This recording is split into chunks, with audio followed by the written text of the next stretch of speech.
Hey YouTube, today I'm going to show you how to make one of these Irwin quick grip clamps that are pretty cheap, about $7 a piece at any box store, into one of these modified ones that will work with an MFT like the Festool tabletops or the Paulk tabletops that have the dog holes and a grid.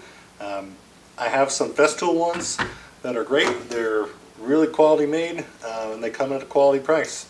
I sometimes need more than the two that I have, and I don't feel like buying a bunch more of these right this second. So what I'm going to do is show you how to make some on the cheap that do just about the same thing. They actually have one kind of feature that is better than the Festool clamp in that you can clamp them down with just one hand and you don't have to pull up on the bar, but they're not quite as strong and they will probably not last quite as long either. But $7 for a compatible clamp that will work with your Paulk guide / MFT tabletop, it's well worth it. So stay tuned and see how I do this in about 8 minutes or less.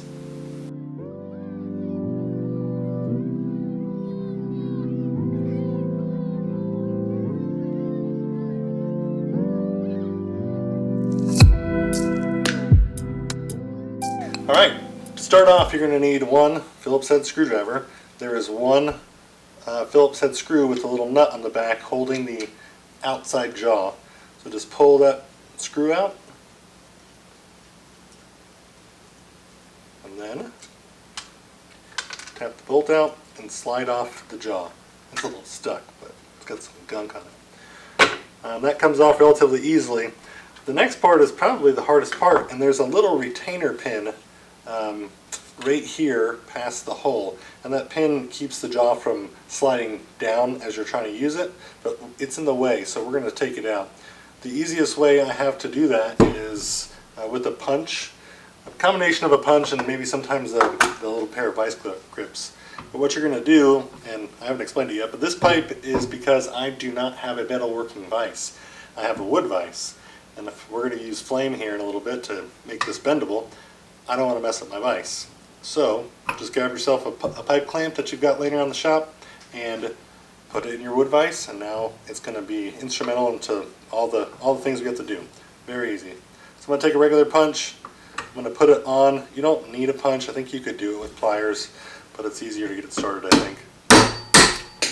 You just tap it a few times and it will pop out the bottom, and now you're left with two holes in the end of this metal rod.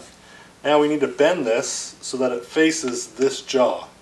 How we're going to do that is we're going to apply heat, and then we're going to use torque to make two bends. I've got this little cheap torch. It's a Burns-O-Matic. Probably got it at Lowe's for 15 bucks. They're really handy in the shop if you don't have one around. They're also handy for in the kitchen actually. But I'm going to start this up, and we're going to just heat up about 2.5 inches back. It's not imperative that it's exactly 2.5 inches, but we're just going to heat it up probably for a minute or two to get it nice and soft.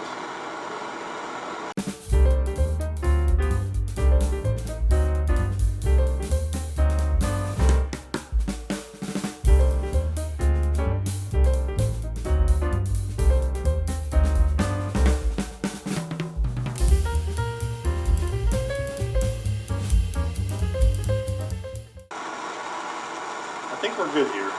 So what I'm going to do is I'm going to put the tip of this into the pipe only as far as the heated up part is, and then I'm going to pull it towards me and bend it along the flat of it.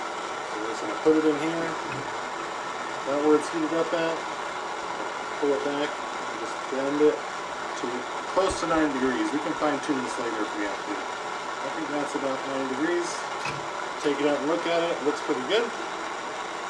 So the next step is to twist it so that the part we just bent is actually 9 degrees and facing the opposing jaw. I suppose it could work like this, but it's really not how they're designed, and it would probably not work as well. It only takes a second more. You've already heated it up so much that you just need to put some heat on the inside of that elbow you just created so that you can give it some twist. And we're going to use a crescent wrench, which I've got laying in front of me, to give it twist in the same pipe that we started with. It seems like it would be a lot easier, especially if you don't have a metal vise. Like I don't have one. Just give it a little bit more heat, about a minute, and then you got to think about how you want to rotate this. We're going to put this in the vise like this, and we need to pull the plastic grip in line with this metal grip that we just moved, or metal jaw. So what I'm going to do is put it in there. I'm going to hold it with a pressing wrench about an inch back, and then I'm just going to start twisting. Keep going until I think it's about 90 degrees. Remember that it moves inside the pipe just a little bit? I'll take it out and look at it. I think we're pretty close. We're definitely in line with the jaw. I see a little bit of twist here, so I'm going to try to give a little twist back just so it's more flat. There we go. If I don't see any problem, we're pretty much done. I think it's pretty good. Kind of sight it down the line. I guess I could use a little bit more. More twist. Just going to put it in here. Just a little bit more. Take a look at it. Now we're looking good. And that's pretty much it. I'm going to turn this off. Set it aside. Remember that this is hot currently. I usually set mine outside. It's pretty cold out right now, and let them cool off for a bit. But these will work perfectly for any of your MFT tops. You just slide the metal part into the hole, and then you can enjoy some one-handed operation for light-duty work. If you need it to be a lot stronger, you're going to need a screw handle one or one of these Festool ones because they apply a lot more force. But generally speaking, I don't need a ton of force every time I'm clamping something to the bench. And at $7 a piece, these are really easy to make, and if they break, fine, I'll just make another one. It takes like 10 minutes. Not difficult at all. I have zero metalworking skill whatsoever. If I can do this, you can definitely do this. So thanks for watching. Make yourself some clamps on the cheap. Enjoy them. If you have to, go and get more, because I'm actually running out. I've made some for some friends that have found them useful, and I'm just getting around to making some more for myself finally. So thanks for watching. See you later.